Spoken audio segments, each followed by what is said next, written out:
Sir 9 నెలల క్రితం మీ కోవూరు నియోజకవర్గంలో నుంచి అప్పటికి ఇప్పటికి చూసి ఒక విచిత్రమైన పరిస్థితి ఉంది. ప్రశాంతి రెడ్డి గారు కానీ ముందుకు రాకుండా కూటమికి కానీ అలయన్స్ కుదరకుండా ఉంటే దినేష్ రెడ్డి గారు తెలుగుదేశం పార్టీ తరపు నుంచి అభ్యర్థిగాను, రాఘవేంద్ర గారు బీజేపీ తరపు నుంచి అభ్యర్థిగాను ఉండే అవకాశం ఉండేది. ఇప్పుడు ఇద్దరు కంటెస్ట్ లో ఉండాల్సిన వ్యక్తులు ప్రశాంత్ రెడ్డి గారి విజయం కోసం ప్రచారం చేస్తున్నారు. ఎలా బ్యాలెన్స్ చేసుకుంటారు ఈ విషయాన్ని? ఇది ఒకటేనండి. ఇప్పుడు మేమందరం కూడా ప్రతి ఒక్కరికి కూడా ఎమ్మెల్యేలుగా పోటీ చేయాలా అనేది ఒక కోరిక చాలా రాజకీయాల్లో ఉండే వర్కౌట్ చేశారు ఉంటుంది ఆ మాదిరి వర్క్ చేసుకుంటా వచ్చారు ఈ 5 years. కానీ వన్స్ ఫర్ ఆల్ కంప్లీట్ గా వాళ్ళు పార్టీ నిర్ణయాలు తీసుకొని టీడీపీ అయితేనేమి, జనసేన అయితేనేమి, బీజేపీ అయితేనేమి, మనం అందరం కూడా మేము ఉమ్మడిగా ఫ్రంట్ గా నిర్ణయించుకున్నాము. మేము ఒక అభ్యర్థిని నియమించిన తర్వాత మేమందరం కూడా కట్టుబడి ఉంటాం. దానికి ముందు మాకే కావాలని కూర్చున్నాం. కోవూరు నియోజకవర్గం ఒకటే మీకు లాస్ట్ వరకు ఆపారు. అవును, కరెక్ట్. జిల్లాలో కోవూరు నియోజకవర్గం ఒకటే లాస్ట్ వరకు అనౌన్స్ చేయకుండా ఏ పార్టీ కూడా ముందుకు రాకుండా చేశారు. బీజేపీకి ఇస్తారు. ఎందుకు ఇస్తారు బీజేపీకి? జిల్లాలో ఇంతవరకు పొత్తుల్లో భాగంగా భారతీయ జనతా పార్టీకి ఎప్పుడు కూడా ఒక సీట్ లేకుండా లేదు. కనీసం ఒక సీట్ మాకు నెల్లూరు టౌన్ లోను, రూరల్ లోను, ఎంపీగాను మాకు సీట్లు కేటాయించేవాళ్ళు పొత్తుల్లో భాగంగా. ఈ ఫస్ట్ టైం పొత్తుల్లో భాగంగా మాకు సీట్ రాలేదు. మాకు ఆ సీట్ వస్తుందని మేము లాస్ట్ వరకు అనుకున్నాం. అది కూడా కోవూరు ఒకటే ఆపారు కాబట్టి లాస్ట్ వరకు కూడా మేము ఆ సీట్ని మాకు భారతీయ జనతా పార్టీకి పొత్తులో భాగంగా ఇస్తున్నారని తెలిసింది.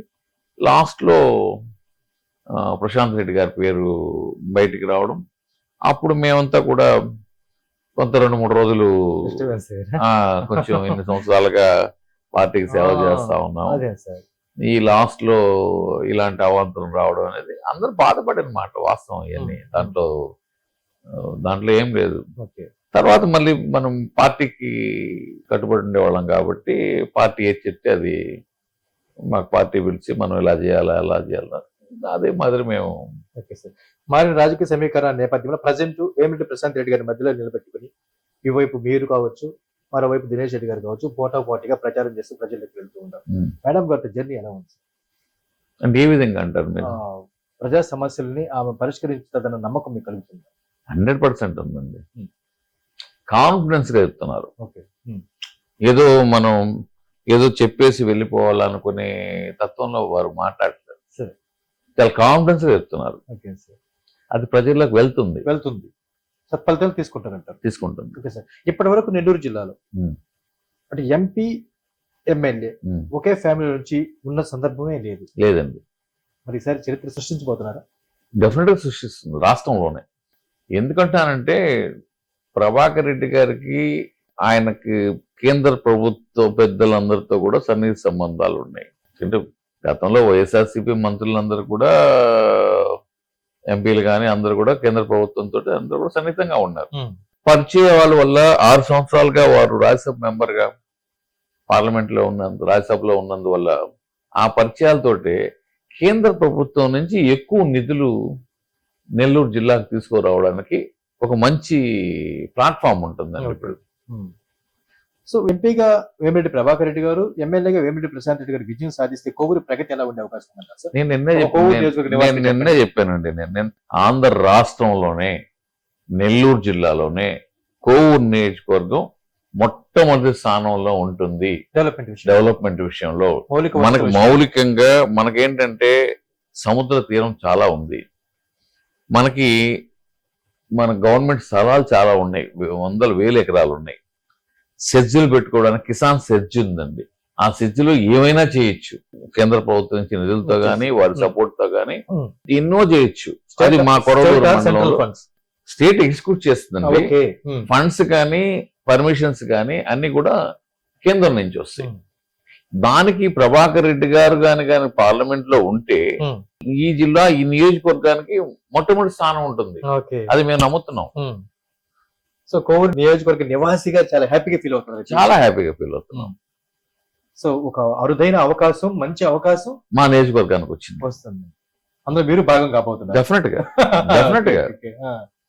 ఎందుకంటే మాకు ఇప్పుడు కొడలూరు మండలంలో నేషనల్ హైవేలోనే ఆ పెయిలిపాలెం గ్రామానికి దగ్గర బుడ్డూరుపాలెం పంచాయతీలో కొన్ని 100 ఎకరాలతోటి నాల్కో, అండ్ మన మిదాని వీటన్నిటితోటి పెద్ద పరిశ్రమ ఒకటి ఎప్పుడో మేము వాజ్పేయి గారు చనిపోక ముందే మేము దాన్ని ఫౌండేషన్ చేయాలనుకున్నాం.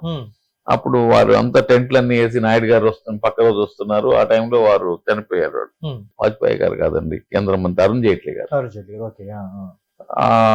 ఆ టైంలోనే మాకు జరగాల్సింది. తర్వాత ఇదే ఈ వైసీపీ పెద్దలు దానికి ఎన్నో రకాలుగా అడ్డాలు వేశారు. మన సోకాళ్ళు ఇప్పుడున్న నాయకుడు కూడా అడ్డాలు వేశారు.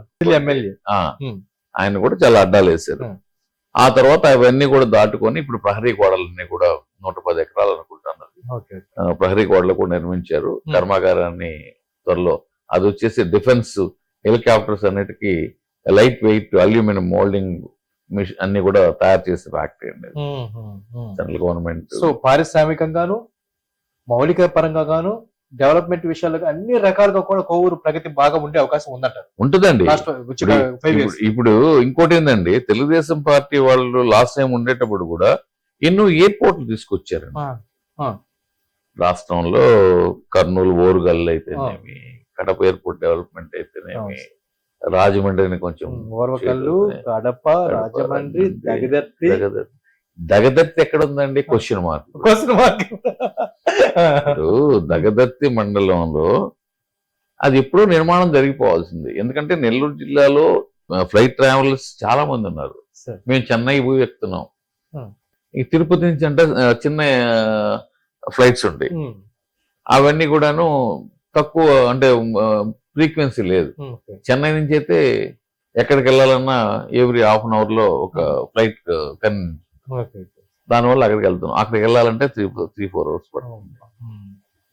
అదే మన ప్రాంతంలో ఉంటే ఈరోజు మనకి కృష్ణాపట్నం పోర్టు విషయం అయితేనేమి, ఇప్పుడు మనకి రామాయపట్నం పోర్టు వచ్చింది. అక్కడి నుంచి కూడా 1 hour లో మన దగ్గర రావచ్చు. మళ్ళీ కృష్ణాపట్నం పోర్టుకు అక్కడెక్కడికో తీసుకెళ్తున్నారు. విజయం సాధిస్తే ఎయిర్పోర్ట్ అవకాశం డెఫినెట్ గా వస్తుందండి. సరే, డౌటే లేదు. మీరు ఎక్కడైనా చూడండి, ఇప్పుడు ప్రయాణం చేసేది మన నెల్లూరు జిల్లాలో ఎక్కువ మంది కాంట్రాక్టర్లు, బిజినెస్ మ్యాన్స్, సాఫ్ట్వేర్ ఇంజనీర్లు, డాక్టర్లు నెల్లూరు జిల్లాలో చాలా మంది మనకి ఉన్నారు. అందరు కూడా గంటల తరబడి ప్రయాణం చేయడానికి లేదు. నరేంద్ర మోడీ గారు ఇప్పుడు వచ్చి స్పీడ్ గా రైళ్లు, వందే భారత్ ట్రైన్స్, ఎక్స్ప్రెస్లు ఇవన్నీ పెట్టారు కాబట్టి కొంత స్పీడ్ గా కొన్ని ప్రాంతాలకు వెళ్తున్నాం. దూర ప్రాంతాలకు వెళ్ళాలంటే చెన్నైకి పోవాల్సిన అవసరం ఉంది. అదే మన ప్రాంతంలో ఉంటే ఇంకా ఈజీగా ప్రతి ఒక్కరు కూడా ఈజీ యాక్సెస్ ఉంటుంది. అది మనకు కావాలి. అది సో సమీప సమయంలోనే రాష్ట్ర భవిష్యత్తు, ప్రత్యేకించి నెల్లూరు పార్లమెంట్ లో ఉన్నటువంటి 7 నియోజకవర్గ పురోగతి మీకు కనిపిస్తుందంటారా సార్? కూటమి విజయం సాధిస్తే ఒకటండి, ఈరోజు మన కేంద్రంలో నరేంద్ర మోడీ గారు వచ్చిన తర్వాత ప్రతిదీ కూడా స్పీడ్ యుగంలా జరుగుతాం. స్పీడ్ యుగం ఎవరు అందిపుచ్చుకొని దాన్ని డెవలప్ చేసుకుంటున్నారో ఆ ప్రాంతాలన్నీ బ్రహ్మాండంగా అభివృద్ధి చెందుతా ఉన్నాయి దేశవ్యాప్తంగా. కారణం లోకల్ రాజకీయ నాయకులు. ఈ రాజకీయ నాయకుల స్వార్థం వల్ల, స్వలాభాల వల్ల అభివృద్ధి కుంటుపడింది. అభివృద్ధిని కానీ కాంక్షించే నాయకులు కానీ మనకు ఇలాంటి వాళ్ళు ముందుకు వస్తే మనకి జిల్లా వెంటనే పురోగతిలోకి వస్తుందండి. ఓకే సార్, ఫైనల్ గా ఒక సీనియర్ సిటిజన్ గా, కూటమి విజయాన్ని కాంక్షించే మొదటి వ్యక్తిగా మన ఛానల్ ద్వారా కూటమి అభ్యర్థుల విజయం కొరకు పార్లమెంట్ ప్రజలకి, అట్ సేమ్ టైం మీ కోవూరు నియోజకవర్గ ప్రజలకి ఒక చిన్న పిలుపుమని కోరుకుంటున్నాను. అందరికీ నమస్కారం అండి. నేను భారతీయ జనతా పార్టీ కోవూరు నియోజకవర్గ కన్వీనర్ గా ఉన్నానండి. నా పేరు ఇండ్ల వెంకట రాఘవేంద్ర. నేను ఎన్నో సంవత్సరాలుగా నేను విద్యార్థి రాజకీయాల నుంచి ఇప్పటి వరకు కూడా రాజకీయ పార్టీలతోటే మమేకంగా ఉన్నాం. భారతీయ జనతా పార్టీలో పనిచేస్తా ఉన్నామండి. మేము ఈ రాష్ట్రంలో ఈ జిల్లా వాసిగా, అంతకుముందు మా పెద్దలు వెంకయ్యనాయుడు గారు ఈ జిల్లాకి ఇతోధికమైన పరిశ్రమలు కానీ, డెవలప్మెంట్లు కానీ అన్ని కూడా తీసుకొని రావడం జరిగింది. ఆ తర్వాత వారు రాష్ట్రపతిగా వెళ్ళిన తర్వాత మన జిల్లాను పట్టించుకున్న నాదుడే లేరండి. ఇప్పుడు మేమంతా కూడా మా కోవూరు నియోజకవర్గం నుంచి ఎమ్మెల్యే అభ్యర్థిగా ప్రశాంత్ రెడ్డి గారు పోటీ చేస్తా ఉన్నారు. వారిని నేను దగ్గర నుంచి చాలా దగ్గర నుంచి చూశానండి నేను వారితో కలిసి ప్రయాణం చేస్తూ. వారి మాట కానీ వారి మాట తీరు కానీ వారు చెప్పే విధానం కానీ ఏ విధంగా గ్రామాలను మేము డెవలప్ చేసుకుంటా వస్తామని చెప్పే విధానాలకు కూడా మేమందరం నమ్ముతున్నాం వారు చెప్పే విధానానికి. వారు మేము సేవాభావంతో వస్తున్నాము, సేవ చేయడానికి వస్తున్నాము అని చెప్పి అంటుంటే ప్రజల్లో కూడా చాలా దగ్గరగా వారు మమేకం అవుతుండడం ఈరోజు వారి విజయానికి ఇప్పుడో డిక్లేర్ అయిపోయిందండి వారి విషయం. దానికి ప్రతి ఒక్కరు కూడా కోవూరు నియోజకవర్గంలో ఉన్న ప్రజలందరూ కూడాను, యువతులు, యువకులు, పెద్దలు అందరూ కూడాను మా ఎన్డీఏ బలపరిచిన కూటమి అభ్యర్థి ప్రశాంత్ రెడ్డి గారికి అత్యధిక మెజారిటీతో గెలిపించాలని మిమ్మల్ని అందరినీ మనస్ఫూర్తిగా నేను కోరుకుంటున్నానండి. అలాగే మన జిల్లాలో ప్రతి ఒక్కరికి తెలిసిన వ్యక్తి, మృదు స్వభావి, పెద్దలు, సౌమ్యుడు వేమిరెడ్డి ప్రభాకర్ రెడ్డి గారి గురించి అందరికీ కూడాను తెలుసు. ఎందుకంటే వారు రాజకీయాల్లో గత 6 సంవత్సరాల నుంచి రాజ్యసభలో ఉన్నారు, రాజ్యసభ మెంబర్గా ఉన్నారు. కానీ గత 20-25 సంవత్సరాలుగా ప్రతి ఒక్కరు కూడాను విపిఆర్ అనే ఒక బ్రాండ్ నేమ్ తోటే ప్రజల్లోకి వచ్చారు. ఎందుకంటే వారు విపిఆర్ ఫౌండేషన్ అనే ఒక చారిటీ సంస్థను ఒక దాన్ని స్థాపించి ఎంతో మంది విద్యార్థులకి చదువుని ఫ్రీగా చెప్పించుకుంటూ, వారి ఎంతో మంది వైద్య సహాయం చేసుకుంటూ, ప్రతి దగ్గర మన జిల్లాలో 150 పైన గ్రామాల్లో ఈ వాటర్ ప్లాంట్స్ ఎంతో మందికి సేవ చేస్తూ ఉన్నారు. అవన్నీ కూడాను ఎంతో మంది స్కూల్ బిల్డింగ్లు కట్టించుకోవాలన్నా, దేవాలయాలు కట్టించుకోవాలన్నా, నేను పల్లిపాడు ఆశ్రమానికి గాంధీ గారు భారతదేశంలో శబర్మతి ఆశ్రమం నిర్మించిన తర్వాత 2వ ఆశ్రమంగా మన పల్లిపాడు నెల్లూరులో ఉండే ఆశ్రమం నిర్మించారు. ఇది వాస్తవం, సత్యం. వారు నడయాడిన గ్రామాన్ని వారు దత్తత తీసుకొని, అక్కడ నేను మొన్న వెళ్ళామండి మేము ప్రశాంత్ రెడ్డి గారితో, వారంతా చెప్తా ఉన్నారు, మేము దత్తత తీసుకున్నాము, అమ్మ ఈ రోడ్డు మీరు వేసారమ్మా, ఆ రోడ్డు మీరు వేసారమ్మా, ఇది మీరు చేశారమ్మా అని ప్రజలందరూ చెప్తా ఉన్నారు.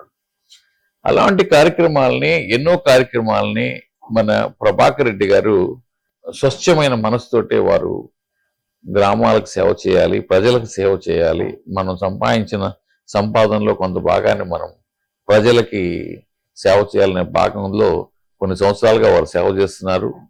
వారు మామూలుగా ప్రజల్లో అంత ముందు రోజుల్లో ప్రజల్లోకి డైరెక్ట్ గా వెళ్ళలేదు, ఇప్పుడు వెళ్తున్నారు. ఇప్పుడు వారు చెప్తున్నారు, ప్రజల్లోకి మేము వెళ్ళిన దానిలోనే మాకు ఇన్ని సమస్యలు తెలుస్తా ఉన్నాయి, అదే మేము ప్రభుత్వంలో ఉంటే ఎంతో మందికి మేము దగ్గరగా ఇంకా మనం వాళ్ళకి బాధల్ని మనం తీర్చొచ్చని భాగంతో వారు ఉన్నారు. దానివల్ల నెల్లూరు జిల్లాలో ఉండే ప్రతి ఒక్క యువకులకి, పెద్దలకి, పిల్లలకి అందరికి కూడాను మీకు నేను ప్రార్థించి అడుగుతా ఉన్నా, వేమిరెడ్డి ప్రభాకర్ రెడ్డి గారికి లాంటి వ్యక్తిని మనం నెల్లూరు జిల్లా నుంచి పార్లమెంటుకి మనం కానీ ఎన్నుకొని మంచి మెజార్టీతో పంపిస్తే వారికి ఉన్న కేంద్ర ప్రభుత్వంలో ఉన్న సన్నిహిత సంబంధాల వల్ల మన జిల్లాకి ఎన్నో పరిశ్రమలు, నిధులు తీసుకొచ్చి మన జిల్లాని బాగా అభివృద్ధి పదంలో తీసుకెళ్తారని ఆంధ్రప్రదేశ్ పట్టణంలో మిమ్మల్ని అందరినీ మనస్ఫూర్తిగా కోరుకుంటూ మీ అందరి దగ్గర సెలవు తీసుకుంటున్నాను. నమస్కారం. Thank you very much sir.